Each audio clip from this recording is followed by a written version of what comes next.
Hi, everyone. Welcome to your Fast Track to 7 a.m. Thank you for joining us. I'm Ashlyn Hill. And I'm Alex Larson.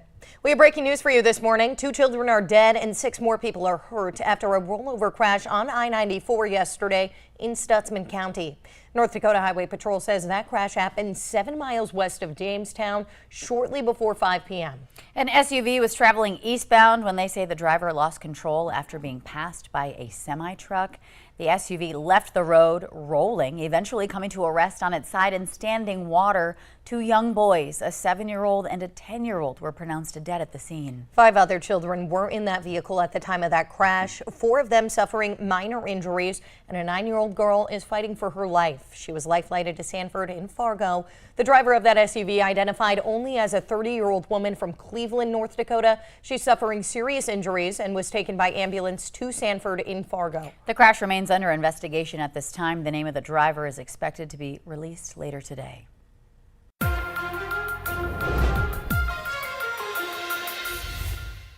Day 1 of the Republican National Convention 2024 officially in the books, ending with thunderous applause from thousands on the floor, attendees in the stands as well, the moment they saw former President Donald Trump walk out.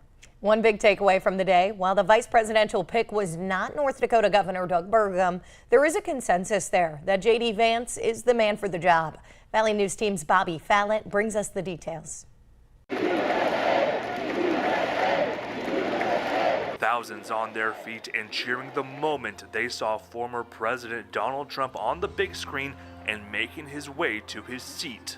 This just days after there was an assassination attempt on the former president's life. The emotions are still surreal, even for North Dakota lawmakers. I look forward to the opportunity to sit down with him privately and offer my prayers with him. It's just going to be quite a night to see him. And then, of course, we'll ride it out the rest of the week. A big question throughout day 1. Who was Trump going to choose to be his potential vice president? There were a few names still on the short list, including North Dakota Governor Doug Burgum.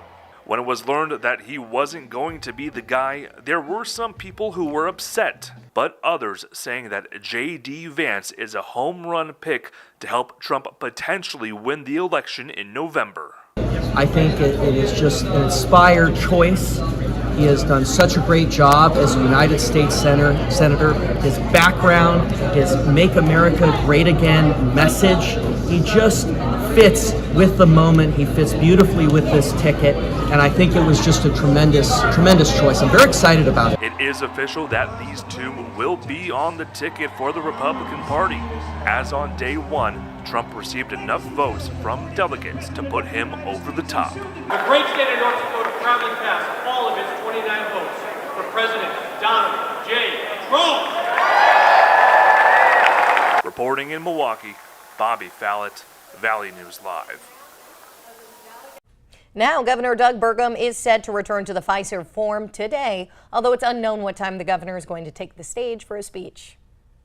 All right, 6:53 here on the Valley today. Turning our attention to the weather now. We're cooling down a little bit compared to last week, at least. Let's get a check of our forecast with meteorologist Lisa Green. Good morning, Lisa.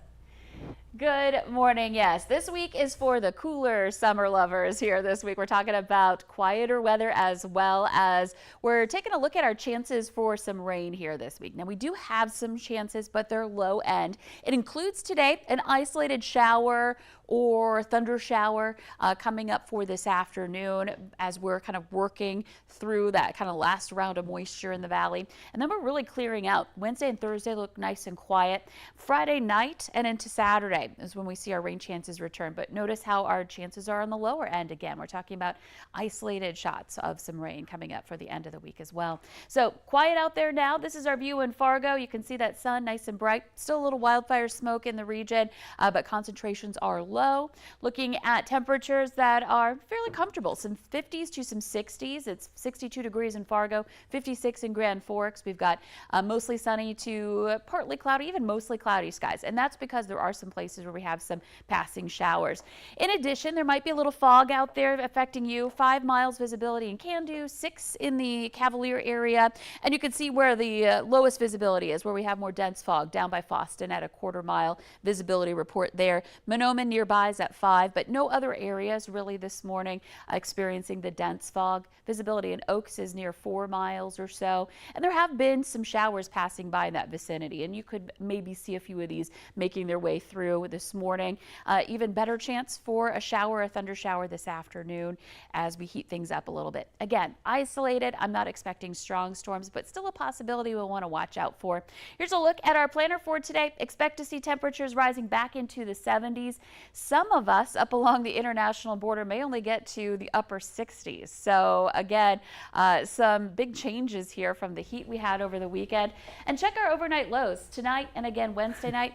40s and 50s for the start of our day. So that's going to feel pretty chilly. You can see summertime heat does return by the weekend. Yeah, we're going to be freezing. That's going to feel cool, especially those places that dip into the 40s tonight. Yeah. A little reminder that, you know, summer doesn't last long here. But hey, we've got some good summer temperatures coming up. All right. We got so scared we had to jump out of that story. Thank you, Lisa. Yes, thank you, Lisa.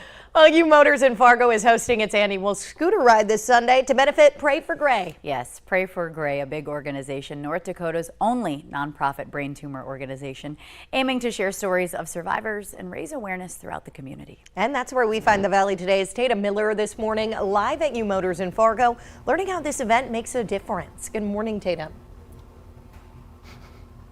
Good morning, ladies. That's right. We are here live in U Motors in Fargo, and we are getting ready to ride in style.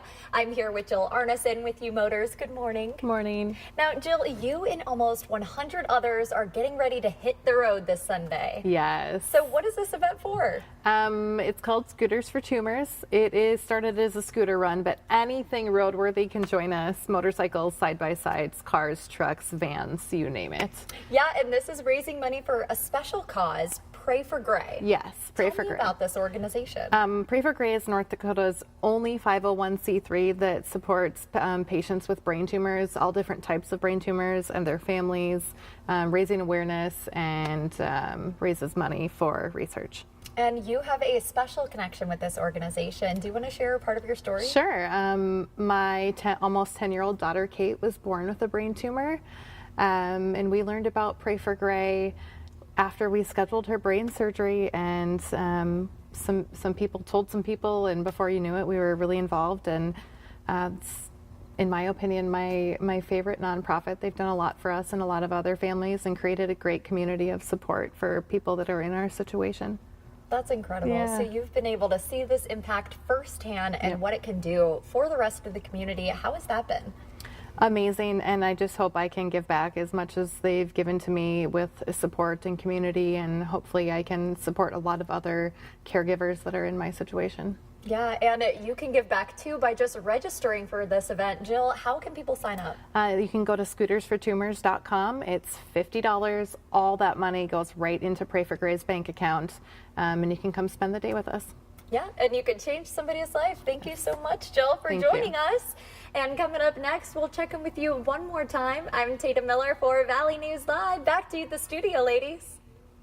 All right, some great information. Yeah, thank you so much, Tatum, for that live look. And a big reminder, the Scooters for Tumors event is this Sunday from 10 a.m. to 3 p.m. at U Motors in Fargo. Same day registration opens at 9 a.m. Pre-registration, though, is already available online right now. Citywide mosquito spraying is happening in Grand Forks tonight between 8 p.m. and 1 a.m. The West Nile virus has officially been detected in the Grand Forks region. And city leaders are urging you to take extra precautions to avoid being bit by mosquitoes. Today's trap count is 46. That's the highest it's been all summer. Well, we're going pint for pint today. Yeah, we're talking about a blood drive. It's happening today at Bruhala, and those who give blood get a free beer to enjoy on the spot, or you can use it at a different date. The blood drive is happening from noon to 6 in the Drecker Brewing Company Barrel Room. That address up on your screen. The Red Cross says that someone in the U.S. needs blood every 2 seconds, and those blood products must be constantly replenished. Donors with all blood types are needed, especially those with types O negative, A negative, and B negative. If you would like to donate, simply search for Drive 58102 at redcrossblood.org. Well, today is National Cherry Day. Yum. Michigan, oh, Michigan. Ayo. Michigan girl over here produces 94% of the cherries consumed in the U.S. The average cherry tree has 7,000 cherries, which can make up to 28 pies. All true. The little red fruits are also rich in antioxidant and vitamins. Well, the Today Show on CBS Mornings just about to start. Thank you all so much for waking up and joining us here on the Valley today. We so appreciate it. I'm Ashlyn Hill. I'm Alex Larson. Take care.